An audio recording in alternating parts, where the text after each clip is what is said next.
Political divisions.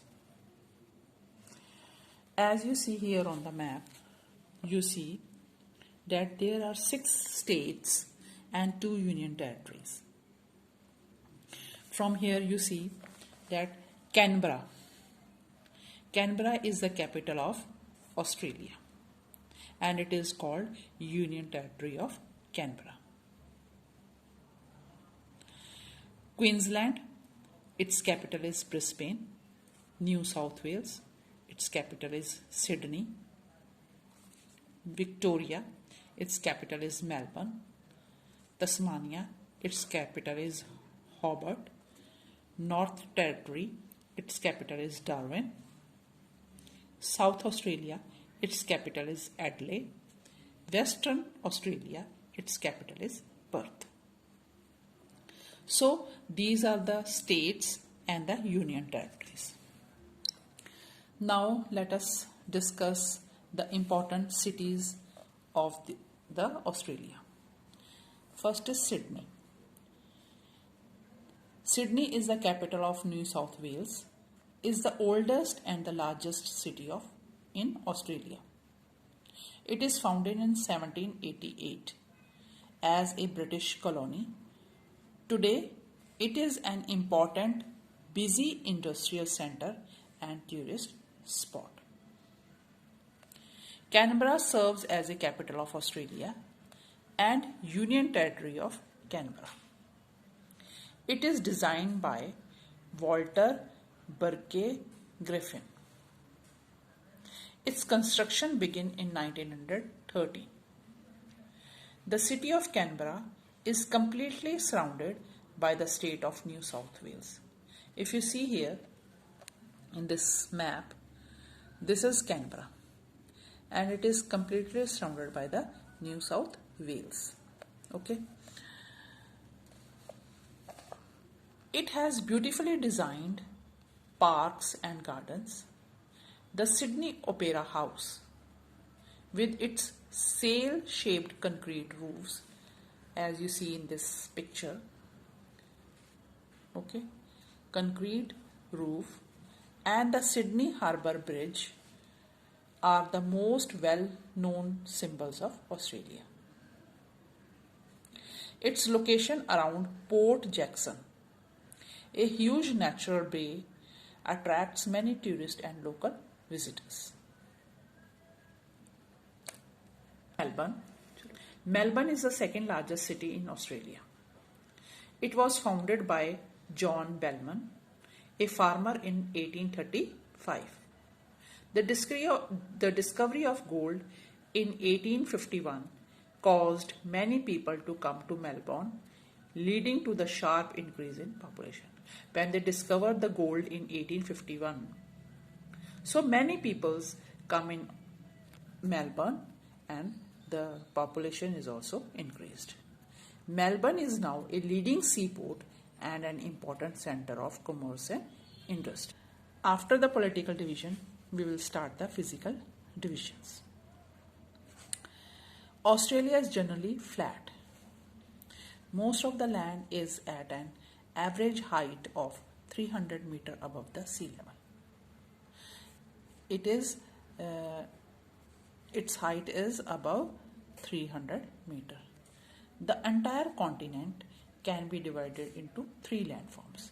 If we divide this country, this continent, its landform, then it is divided into 3 parts. That is Eastern Highlands, Central Lowlands, and the Western Plateaus. First we will discuss the Eastern Highlands. As you see, Australia, this is the Eastern Highlands. Eastern Highlands, also known as the Great Dividing Range. If you see here, this is the Great Dividing Range. Eastern Highlands are also called the Great Dividing Range. Is a term used for the mountains. It is used for the mountains because there are so many ranges of the mountains and plateaus that run roughly parallel to the east and southeast of coast of Australia. The Great Dividing Ranges is a series of high plateaus and low mountains in the eastern part of Australia. Hot interior of Australia, it shields these mountains, shields here. If you see this part of the Australia, this is the desert one, the driest part of the Australia.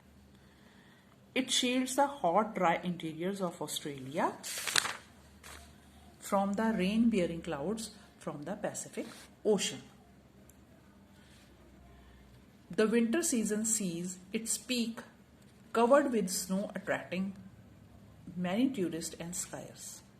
These mountains also divide the fertile coastal plains from the dry interiors. Mount Kosciuszko, the highest peak of Australia, measures 230 meters. If you see here on this map, you will see here it is the mountains. Okay. So next, the terrain of the eastern highlands is rugged, marked with gorges and gaps. Terrain means earth. The earth of the eastern highlands is rugged. Rugged means broken, rocky and uneven surface. Means it is not a proper flat one, fertile. It is broken and rocky. Marked with gorges. As you have already studied this gorges and gaps. Gorges means a deep eye-shaped river valleys with straight, steep walls. Eucalyptus forests cover the slopes. Many of Australia's minerals like coal, copper, tin, oil and natural gases are excreted from the region. The Australian Alps, the New England ranges and Blue Mountains are the main part of the region. These are the part of this Great Dividing Ranges. And here we can find many forests here, many minerals here and many mountain ranges. The next physical division is the Central Lowlands. The Central Lowland stretches from the Gulf of Carpentaria through the Great Austrian Basins to the Murray-Darling Plains. Here you can see the Great Austrian Basins. So Gulf of Carpentaria is here. This Central Lowland, okay, stretches from the Gulf of Carpentaria through the Great Artisan Basins, the Murray-Darling to the Murray-Darling Plains. It is the flattest part of the Australia. The region is mostly desert. It is located to the southwest of the Great Dividing Range. It is southwest. Okay. The Central Lowlands have three distinct parts. In the north, small rivers flow into the Gulf of Carpentaria. Small rivers in the north part here, they flow in the Gulf of Carpentaria as it is a water body. The central region, this one, has rivers which do not reach the sea here or here or here. Okay, they do not reach the sea and flow into the lakes of the area. Here are the lakes. So, and this is an area of inland drainage. The southern region includes the drainage basin of Murray-Darling rivers. This region here the river Murray and Darling flows. So this region is very fertile because of the alluvial deposits brought down by the rivers. Here are the mountains, and from here the river Murray and Darling, which are the largest river of Australia. They flow in this region, and they bring lot of alluvial deposits, alluvial from the mountains. So they deposit these alluvials to their banks, and these rivers flow westward to the Great Estuarian Basins. What is the Great Artisan Basin? It is a vast underground rock formation filled with artisan water that extends across much of eastern Australia. It is also known as the Great Australian Basin. Artisan water means, if you see in this diagram, Artisan Basin.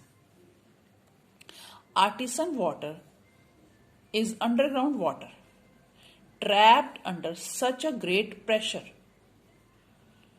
that it gushes through the surface through any opening. When they find any opening, they comes out without any force. The water can be thus brought to the surface merely by digging a well, ordinary well. It does not need to pump it out. An artisan basin is drilled into an aquifer, a water-bearing layer of porous rocks.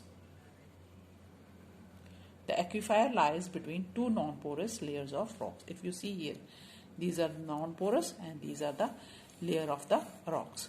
So it is, you can say that filtered water which comes out of the ground. Okay. The Great Artisan Basin is the largest artisan basin in Australia. It lies below a long part of Queensland, northern New South Wales, and the northeastern corner of South Australia. If you see here, that it is the largest artisan basin in the Australia. Next is the Western Plateau. The Western Plateau covers about 75% of Australia's land. If you see here,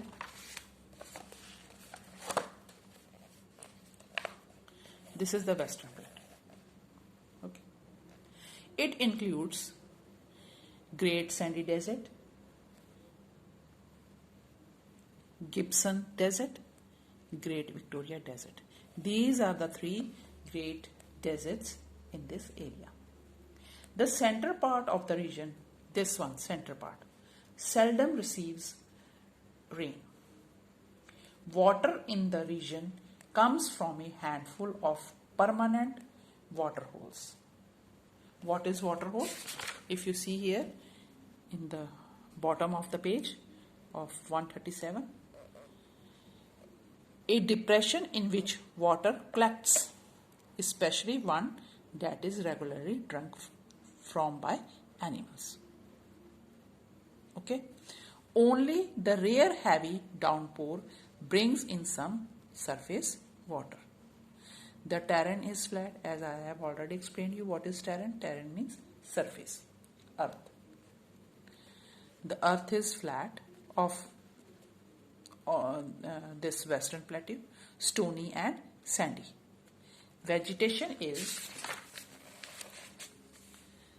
sparse, mainly consisting of scrub or tosco grasses.